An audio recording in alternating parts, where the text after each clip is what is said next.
Hai. Hai. Berani berkata tidak, susah. Iya. Nah, ini salah satu PR juga nih dalam menjadi manusia. Ya.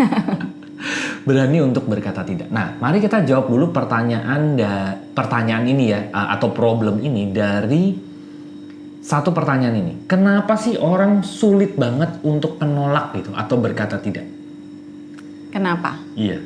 Karena sebetulnya yang kita harapkan itu kan perasaan itu ya. Diterima. Perasaan diterima, dicintai, dihargai, diakui gitu. Iya, Dan iya. kita merasanya kita bisa mendapatkan itu dari orang lain. Iya. Nah, orang lain kita menurut rasa kita juga orang lain akan mencintai, menghargai, mengerti, mengakui kita kalau kita melakukan apa yang mereka ingin kita lakukan gitu. Sehingga ketika kita mau berkata tidak tuh ada perasaan takut.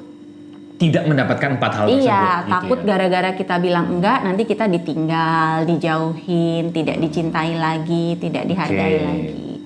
Oke, nah lalu terus bagaimana solusinya?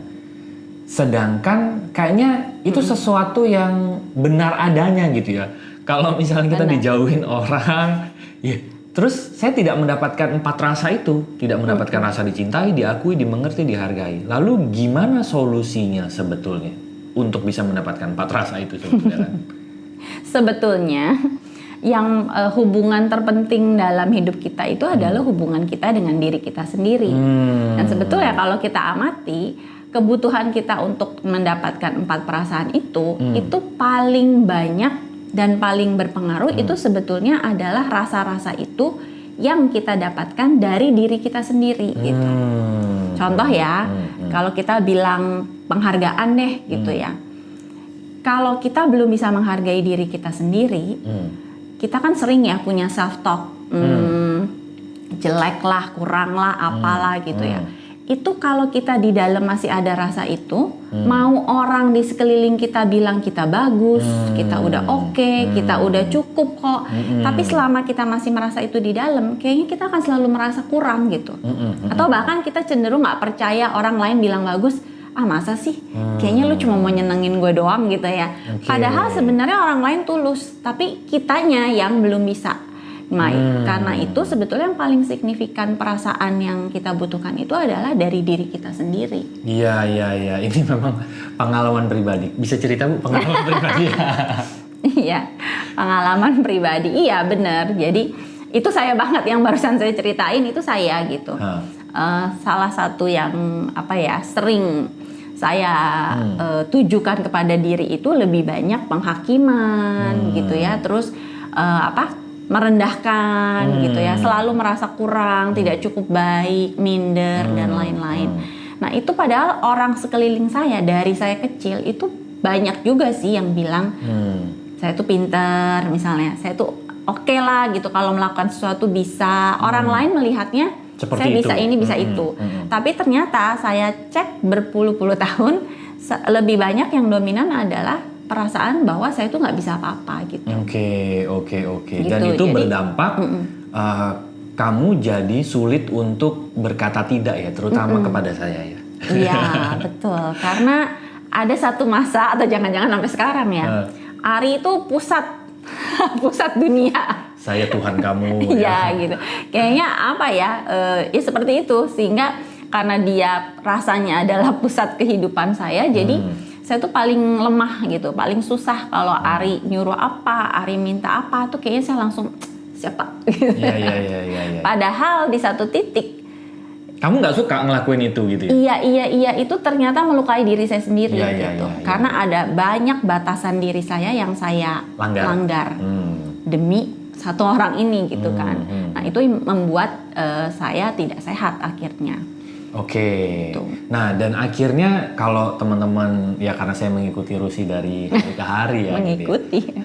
Nah apa yang membuat kamu akhirnya kalau memang kita lihat ya, kalau saya pribadi lihat Rusi gitu, akhirnya ada batasan-batasan diri yang semakin jelas dan kamu semakin berani untuk bilang tidak. Saya bahkan pertama kali, saya masih ingat mungkin berapa tahun yang lalu ya, agak lupa tahunnya, tapi sudah beberapa tahun yang lalu, Rusi bilang gini, saya boleh nggak ngikutin kamu? Loh, dari dulu tuh saya nggak pernah ngajakin kamu untuk maksa-maksa sebetulnya gitu. Tapi karena self talknya dia merasa dia harus ngikutin saya demi untuk mendapatkan perasaan dihargai saya, dicintai saya gitu. Yakin kamu nggak pernah nyuruh saya ikut? Ya dulu memaksa juga. Tuh kan? Bohong banget. Nah, terus apa yang akhirnya membuat kamu berani bilang tidak gitu ya? Ya udah, ini yang saya mau lakukan, ini yang saya mau kerjakan, dan kamu jadi makin tahu gitu batasan dirimu, dan akhirnya pada saat saya minta kamu untuk melakukan ini, kamu berani untuk bilang enggak gitu, tanpa ketakutan tidak mendapatkan 4 perasaan itu. Wah, panjang. Iya. Prosesnya panjang, tapi secara singkat sebetulnya proses pengenalan diri sih yang akhirnya membuat saya sampai di titik melihat bahwa saya selama ini banyak melukai diri saya sendiri dengan ketakutan-ketakutan saya, yang akhirnya salah satunya ketakutan itu adalah membuat saya sulit berkata tidak kepada orang lain, terutama kepada pasangan gitu kan. Nah, proses pengenalan diri ini sebetulnya yang makin lama membuat saya makin tahu sebetulnya apa sih yang melukai saya, apa yang selama ini membuat saya stres gitu ya. Nah, begitu saya petakan, sebetulnya akhirnya saya melihat bahwa ada hal-hal yang saya suka dan memang mau lakukan, ada hal yang sebenarnya ya saya memang nggak mau dan itu bukan saya gitu. Nah, ini kan hanya bisa kita dapatkan kalau kita udah tahu dan kenal gitu kan. Kalau dulu kan ya saya masih blur, Ari adalah saya adalah Ari gitu, nyampur gitu. Tapi begitu saya tahu diri saya seperti ini, dan ada validasi, ada konfirmasi, salah satunya yang paling banyak tuh dari Human Design dan Gene Keys ya. Terus saya banyak mendapatkan validasi bahwa saya boleh loh jadi diri saya sendiri. Saya boleh loh tidak melakukan apa yang orang bilang. Saya boleh tidak pengen, saya boleh tidak mau gitu ya. Dan mulai dari situ sebetulnya makin pelan-pelan makin belajar untuk merawat diri ya, self love, self care gitu kan, karena ternyata itu aspek yang sangat penting gitu kan. Nah, salah satunya self love, self care itu adalah menetapkan self boundaries kan, batasan diri.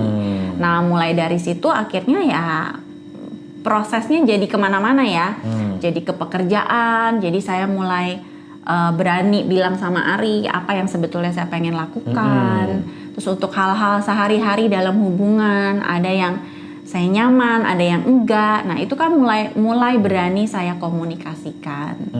Tapi pada dasarnya itu semua dimulai dari saya mulai tahu dan kenal diri. Nah, lalu bagaimana dengan ketakutan? Kalau misalnya saya melakukan apa yang saya suka gitu ya, dan mulai berkata tidak sama orang, ketakutan untuk tidak menerima 4 perasaan tadi, dihargai, dicintai, dimengerti, dan diakui itu, kira-kira gimana? Iya, jadi tadi ya makin kita tahu, kenal, dan juga perjalanan spiritual ya. Perjalanan spiritual itu kan sebetulnya perjalanan kembali ke diri. Ya. Nah, salah satu yang saya dapatkan dari perjalanan ini adalah ternyata yang tadi, bahwa hubungan yang terpenting itu sebetulnya adalah hubungan diri kita dengan diri kita sendiri. Artinya keterhubungan itu ya.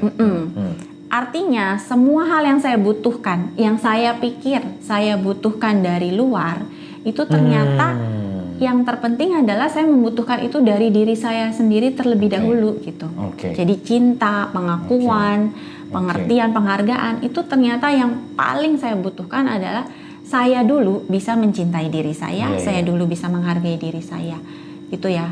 Nah, begitu itunya saya proses, saya mulai merasa banyak kalau bahasa kita tangki cinta ya. Mulai merasa tangki cinta saya itu ternyata mulai bisa penuh dari dalam. Karena dulunya bocor ya. Dulunya bocor dan merasa tangki cinta saya cuma bisa penuh dari luar. Saya nggak tahu kalau saya bisa yang ngisi sendiri gitu. Nah, akhirnya bocornya ditambal ya. Kalau di Human Design Individuation Journey itu adalah dengan ya mengenali luka, mengenali shadow, bertransformasi, itu kan menambal kebocoran di dalam diri. Plus pengetahuan bahwa yang paling signifikan itu adalah yang saya isi sendiri.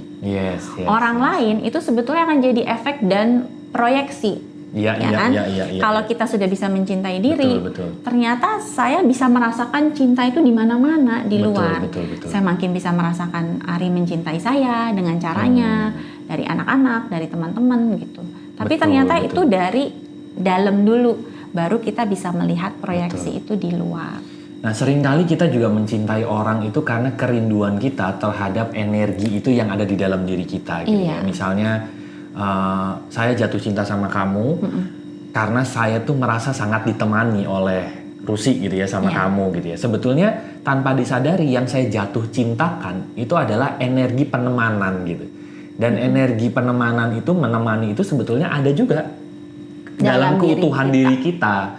Tapi kita pikir energi penemanan ini, contoh saya aja ya, energi penemanan itu saya cuman bisa dapatkan dari Rusi. Tapi sebetulnya itu adalah kerinduan saya terhadap keterhubungan saya terhadap energi penemanan tersebut. Seringkali kita jatuh cinta itu sebenarnya jatuh cinta terhadap kerinduan kita dengan keterhubungan dengan energi yang dipancarkan oleh pasangan kita. Dan sebetulnya itu ada di dalam diri kita sendiri. Gitu Iya, mungkin kayak yang contoh Ari tadi biar lebih kebayang gimana sih caranya menemani diri sendiri itu kayak apa.